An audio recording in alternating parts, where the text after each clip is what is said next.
People think living abroad is freedom, a better life, a dream. But nobody tells you about the loneliness. Every year, thousands of people leave their homes, not because they want to, but because they have to. And when the plane lands, the real journey begins. Life in the UK is quiet. No neighbors dropping by, no familiar voice, no safety net, no community to receive you at first. The frustration starts to build. You get tired, lonely, depressed. What do we say? We say welcome to the United Kingdom, where the pain of loneliness hits differently.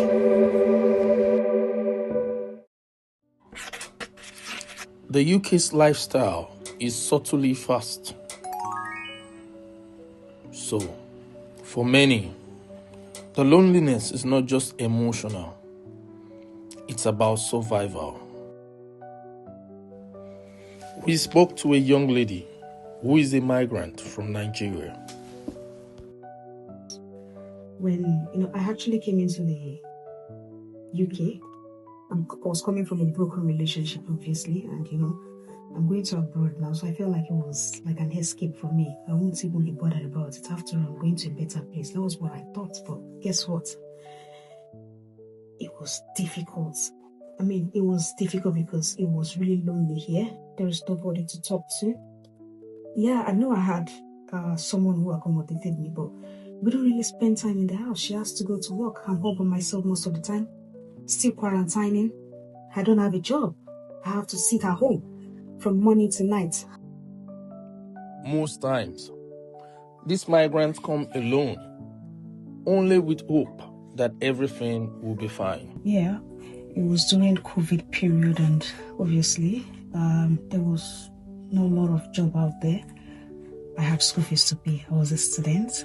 I got the accommodation, but then I had to pay school fees, I had to feed, and the rest. Yeah, I was lucky to have somebody who was able to put me through some certain things, doing my DBS and everything.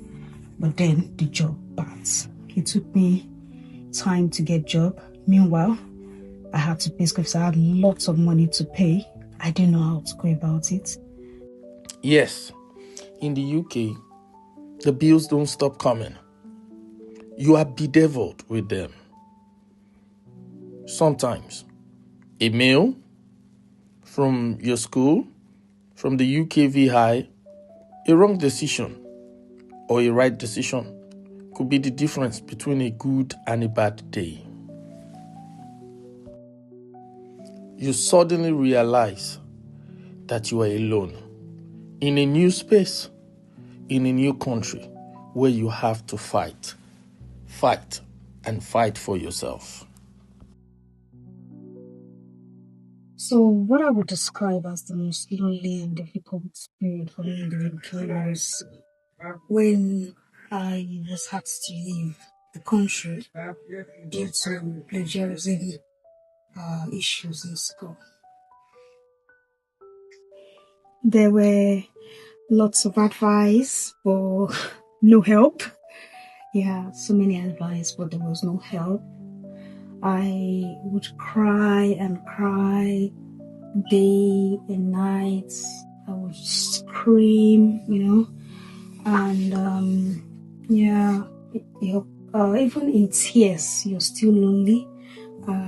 There was no shoulder to cry on. I was just on my own. My only way out was to switch visa after consulting immigration lawyers, for advice. So yeah, that was my only option, to switch visa.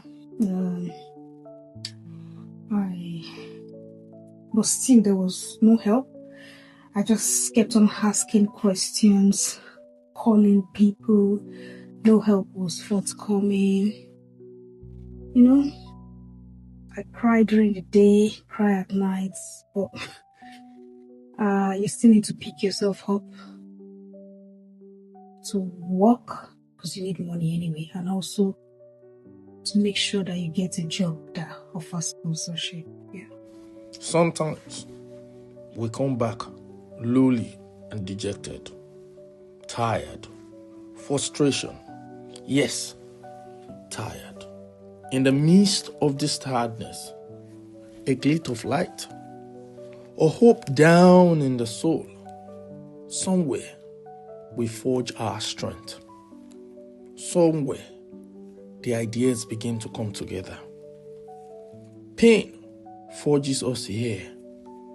Pain makes us stronger. And that is how the new person emerges. That is how the victory starts. At the end, here I am. No one can prepare you for the loneliness that the country throws at you. We have families. We turn our weaknesses to strength, and somehow we end up loving it here. Yeah, this is what I call home.